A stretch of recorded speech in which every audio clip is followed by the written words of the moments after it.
it's fight day. Get the tacos ready, get the beers ready. Let's watch a fight. What about you, Coach? Did you have that feeling?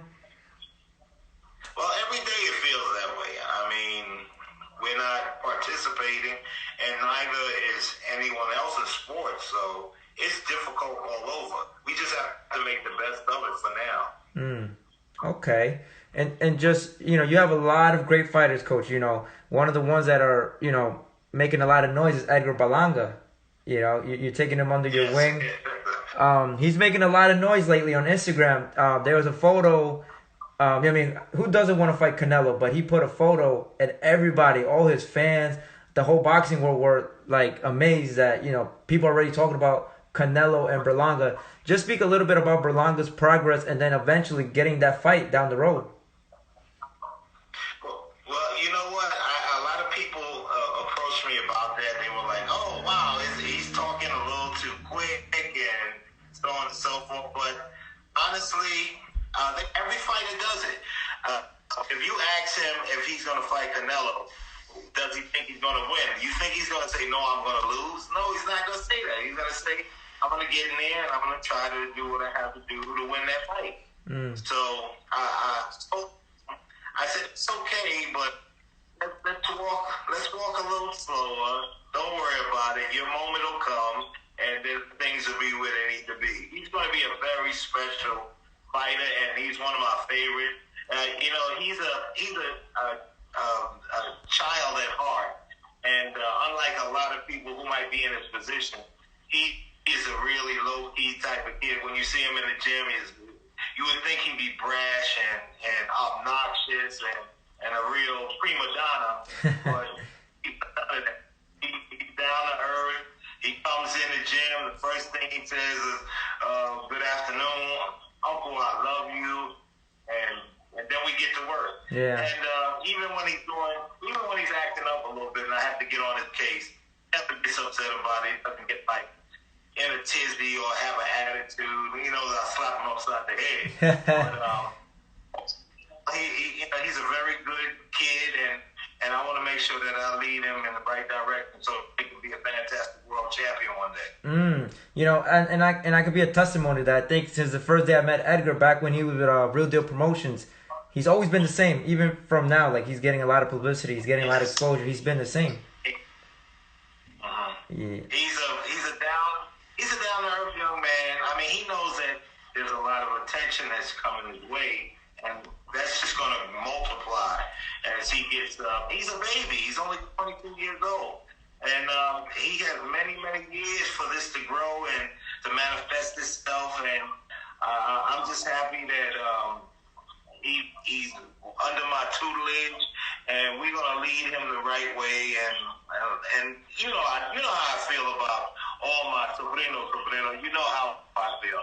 I'm very encompassing, and I'm very paternal when it comes to you guys. So I just want to see the best happen for him and everybody else that's involved with us. And we just keep climbing that mountain together. There you go. Another one of your great fighters, Sergey Derevchenko. He had a hell of a year last year. Easily could have been world champion. Currently, right now, me and you agree who won the fight. We're not going to speak about it. But just in terms of Sergey, what's his next fight looking like? A lot of big names at 160 are moving up to 168, which leaves him maybe top 2 or maybe the guy at 160. What's the future for Sergey?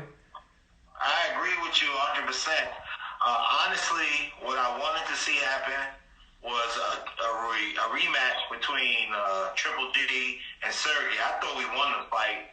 I thought we got pulled and jobbed a bit. It seems to be that case. I don't know. We're New Yorkers, and we don't get treated like that in New York. It's an amazing thing. But Sergey is truly one of my favorite fighters, and not because he's my fighter. I could say he's my fighter, but he's one of my favorite fighters. Even if I wasn't training him, he would be. He's one of the nicest young men walking the planet. And as I told him before when he came back, and he said we had to work together, I said, "I'll never leave your side again," and I plan never to do that. There you go. And that's a good thing that there was no bridges burned, and you guys were able to rekindle and get back to on board and help each other out. Oh, I agree with you 100%. 100%. We're not going to stop. We're going to keep climbing. We're going to go all the way to the top, and things are just going to in the proper direction. Yeah. Sergey is the uncrowned middleweight in the world. Mm-hmm. And one day, he will his belt around his waist. Mm-hmm. Correct. And at this point in time, there's fantastic fights out there for him, so we're going to try to take advantage of every moment we get. There you go. What is your overall reactions? You know, I guess I could say two-part questions. Number one, Jermall Charlo moving up to 168 to fight David Benavidez. And part two, would you like Charlo at least to test his skills and fight Derevyanchenko at 160 before he moves to 68? Oh, definitely. Listen, I mean, everybody knows the schematic when it comes to the middleweight division. The only one that I don't want Sergey to actually be in the ring with is my other nephew, Demetrius Andrade, a.k.a. Boo. That's my nephew. I love him to death. I can't even say anything. Listen, it is what it is. And I think there's fantastic waters there. I think Boo Boo's eventually going to go up to 68 also. He's one of the biggest middleweights out there, to tell you the truth, size-wise. And people just keep avoiding him. They keep avoiding him, and he needs to get his touch of energy, his touch of shine, so he can make $4, $5, $10, $15 million, and then we'll go from there. So we shall see. It's there, though. There you go. And how do you like that fight between Charlo and Benavidez personally? You think that's a fight that will be very tough for Charlo? You think Benavidez beats him easily at him jumping to 68 at super middleweight? Listen, I think that I think it's a tough fight, but Benavidez is a fantastic super middleweight champion. It'll be hard, really, really difficult to beat him.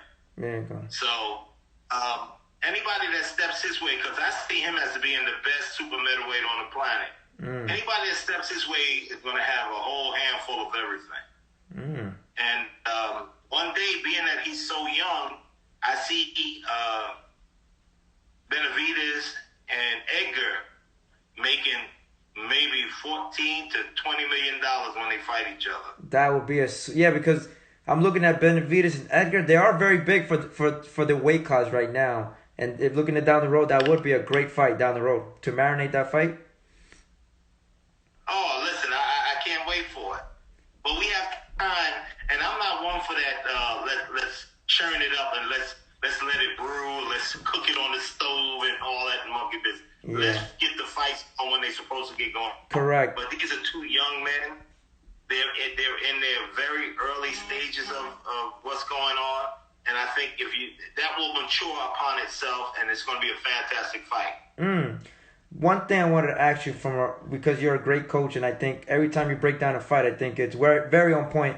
Errol Spence made a comment about if he was to fight a prime Floyd Mayweather today, he thinks he beats him, which is nothing wrong with a fighter saying that, because every fighter should feel like they could beat anybody, because if they don't, then you're in the wrong sport.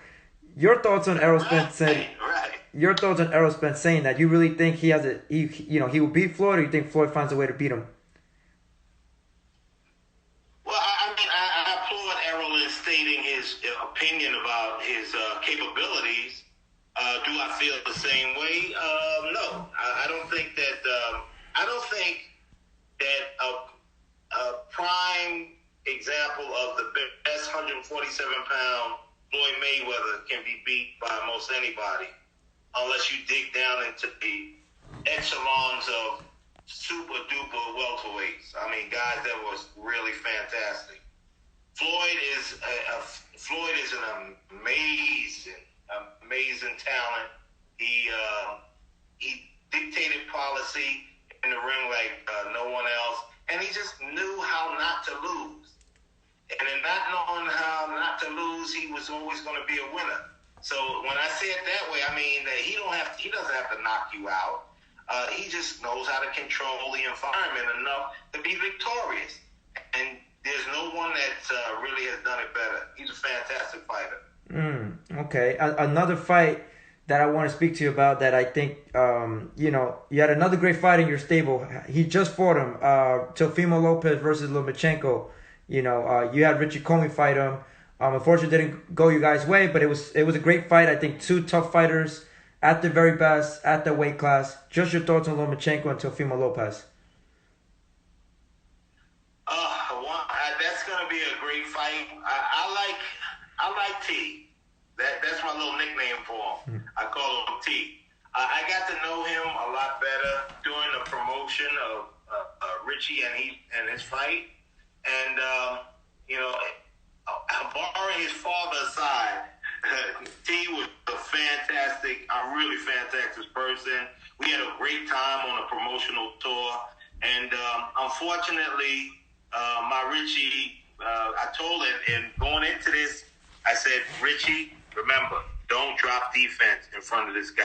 This is like a shootout. Yeah. So whoever maintains the discipline of defense with offense is going to stand the strongest chance. And they engaged at the same moment, at literally the same exact time. And T's right hand landed, but Rich's left hand was down. And unfortunately, at that point in time, I guess he might have been just a little dazed because he didn't follow through. I always tell him, if you get in trouble, just tie your man up.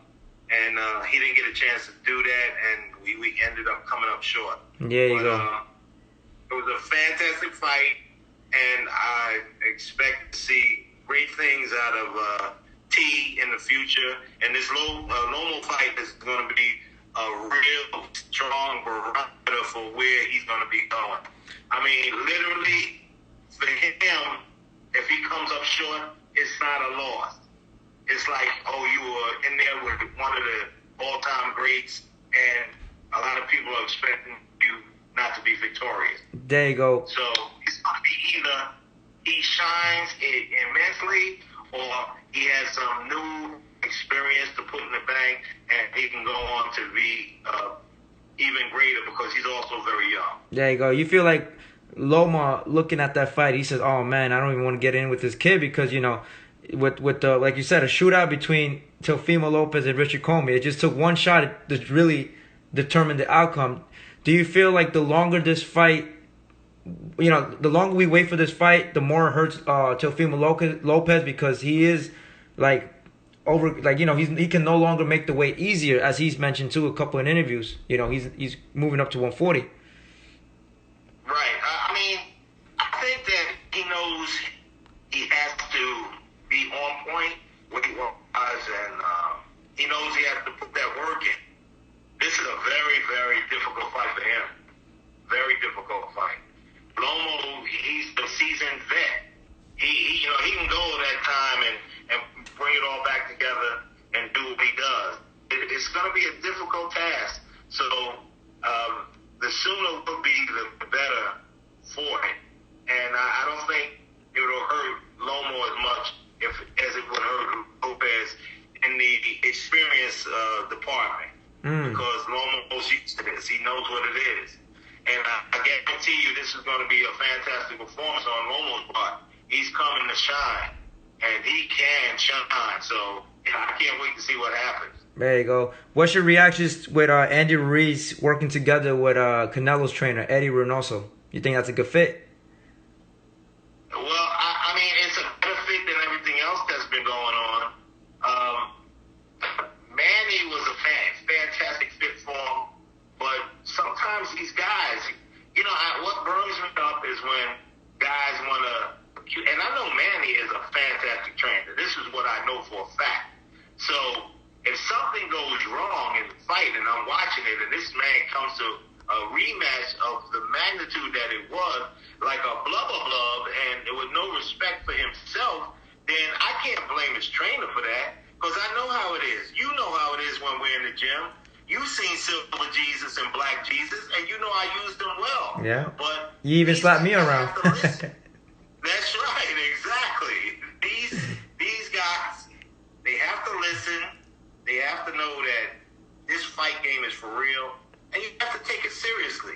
So I hope Eddie can do a better job. But it's really up to Andy, because if I had a guy like Andy and I know he was lazy, but that's what it ends up coming down to, being lazy and undisciplined, I'd say, get your ass out of here. I don't need it. I don't need the headache. Listen, my last headache in training was Daniel Jacobs. That's my last headache, where I tried to compromise and say, we're going to do this. That's why the adage, and that's why the insignia, no divas allowed, is on our gym. The House of Pain is a no diva environment. Because I can't deal with somebody telling me that they're not going to do this or they want to do this because they think they know better. Well, from now on, if you lose a fight and I'm with you, let me be the reason you lost it. I don't want you to be the reason. Let me be the reason. Yeah. Because that means that I did something wrong and I'm not trying to do anything. You know what my creed is. So we're going to work hard and get it to the top. These guys have to understand that you got to give 100%. And I think Andy gave 100%. Maybe Eddy could bring it out of him. Let's hope he can. But Eddie's the type of guy, he might say, get your ass out of here anyway. He doesn't need the headaches. He has a whole roster of fantastic fighters.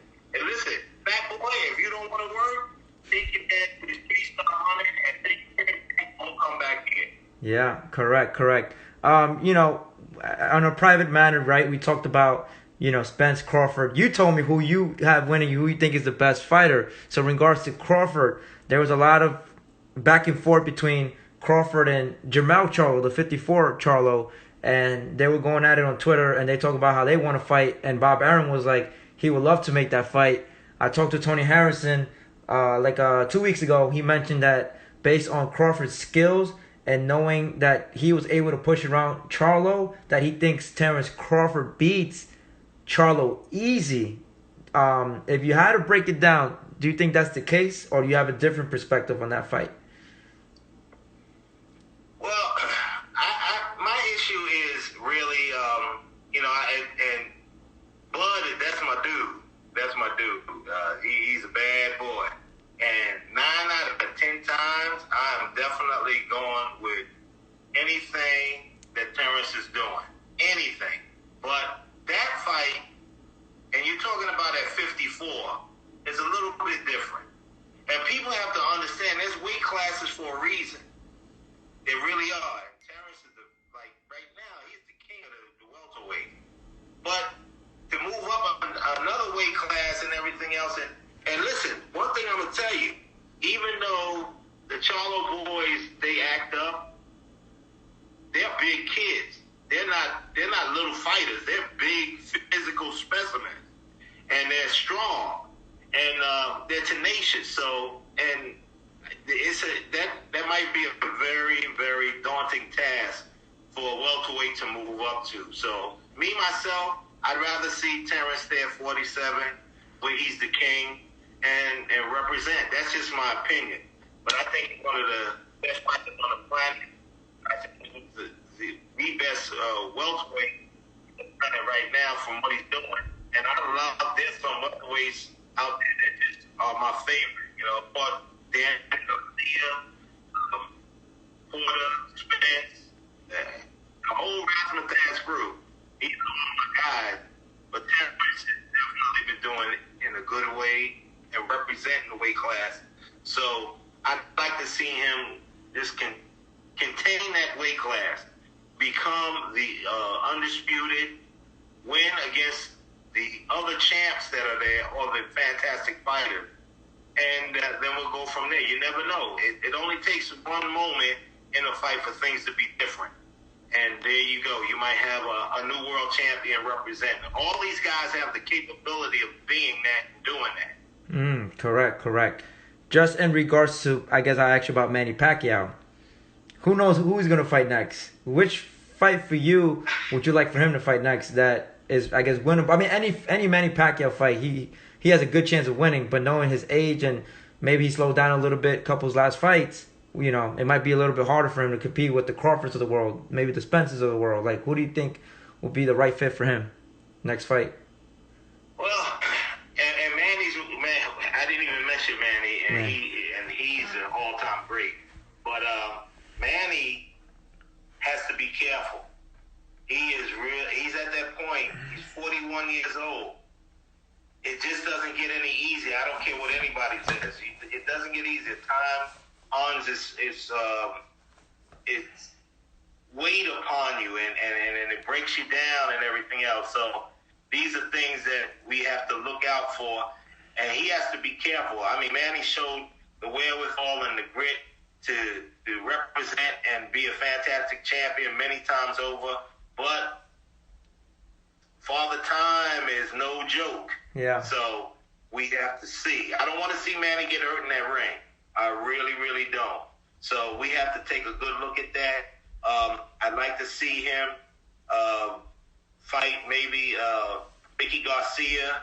That would be a great fight. Whereas you have two smaller welterweight men facing off with great skills, and I think that's a pick'em fight. I actually would side with Mickey in that bout. I think Mickey would be victorious in a great, fantastic, strategic event. But I don't want to see Manny get hurt. I really don't. And we'll just take it one step at a time.